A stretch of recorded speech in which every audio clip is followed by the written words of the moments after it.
Muito bem.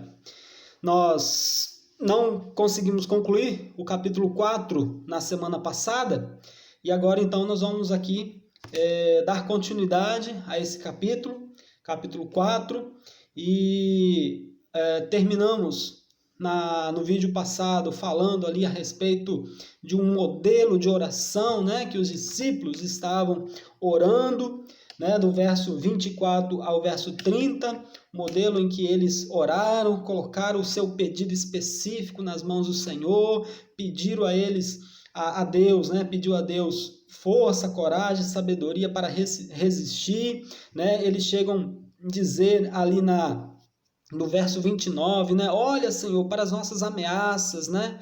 E concede aos seus servos que falem com toda ousadia, né? Então, assim, mesmo em meio às ameaças, né? Eles pedem a Deus, não que livrasse eles daquele mal, mas que desse ousadia para permanecerem firmes, falando, pregando as boas novas do Evangelho de Jesus Cristo, né? E isso era uma resposta às autoridades daquele conselho, né? Daqueles judeus, ali daquele sinédrio, com relação a que eles se calassem, a que eles parassem de pregar, a que eles parassem de falar sobre Jesus. E aí nós começamos então hoje a partir do verso 32, que vai falar ali sobre a comunidade de bens, né?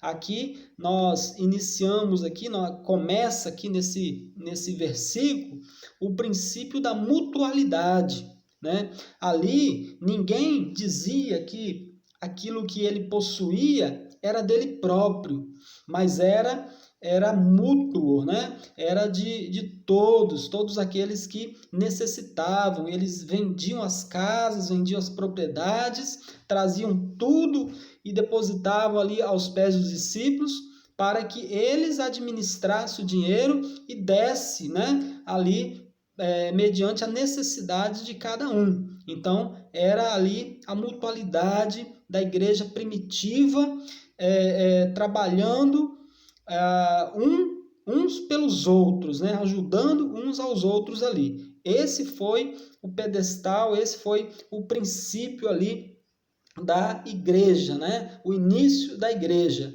era essa mutualidade, era essa preocupação que um tinha com o outro. Agora, irmãos, vamos ser sinceros. Hoje ninguém faz isso, ok? Hoje ninguém faz isso. Por que hoje ninguém faz isso? Naquele tempo, havia a facilidade em adquirir as coisas eram maiores do que hoje, né? Eles não viviam esse sistema capitalista.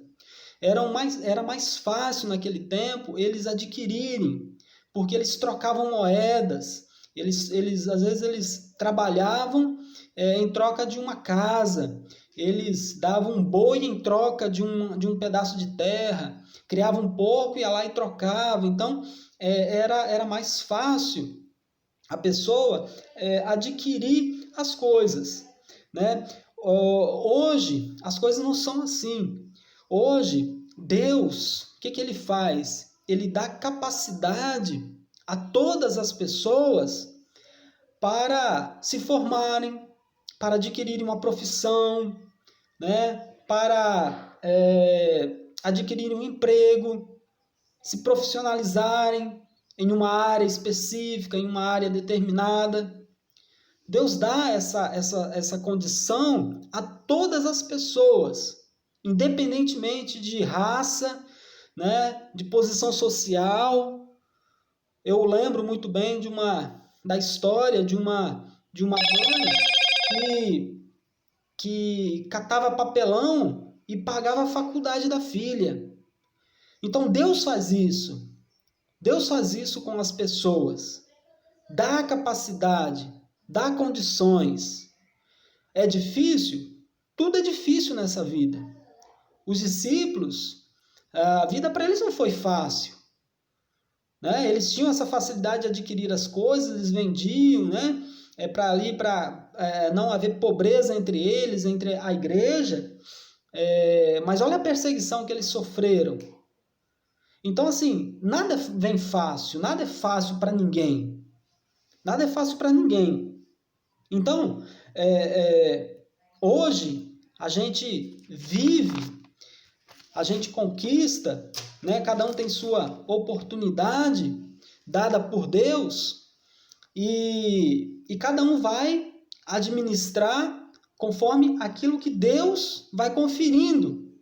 Mas a pessoa conquista através do quê? Através do seu esforço. Né? A pessoa que, como eu disse, Deus dá oportunidade a todas as pessoas. Agora vai depender do interesse de cada um. De correr atrás, de querer estudar, né? De se identificar com uma determinada profissão, com uma determinada área. E não ter preguiça de estudar, não ter preguiça de trabalhar. Né? A pessoa não quer estudar. A pessoa quer acordar tarde todo dia. A pessoa quer ficar aí sendo sustentada pelo pai. Acha que vai adquirir o quê? Né? Então, tem que haver esse interesse. Tem que haver esse interesse de se tornar alguém no futuro. Então, Deus faz isso na vida de qualquer pessoa. Tá? Não existe, a pessoa é pobre e não teve oportunidade. Ele tem oportunidade sim, porque Deus olha por aquela pessoa. Independente do credo religioso, independente de tudo. Se a pessoa tiver interesse, ela tem sim condições de estudar, se especializar, se profissionalizar e se tornar ali um grande profissional e adquirir os bens que ela puder, né, diante ali da sua condição. Tá? Agora, o que é importante? Que através daquilo que você adquiriu, através daquilo que a pessoa, né, obteve, através do seu esforço, através do seu trabalho, ele ajudar o necessitado. Né? Então Deus ele confere as coisas, né, a gente, para que através daquilo nós ajudemos o necessitado. Nós não podemos adquirir as coisas, adquirir o que queremos ou aquilo que podemos e virar as costas para o necessitado ou fecharmos os olhos para o necessitado. Né? Então, uma coisa é certa. Hoje, nós não precisamos vender tudo que temos para compartilhar. Mas o que precisamos ter é essa unidade espiritual. É isso que é essencial na vida da igreja.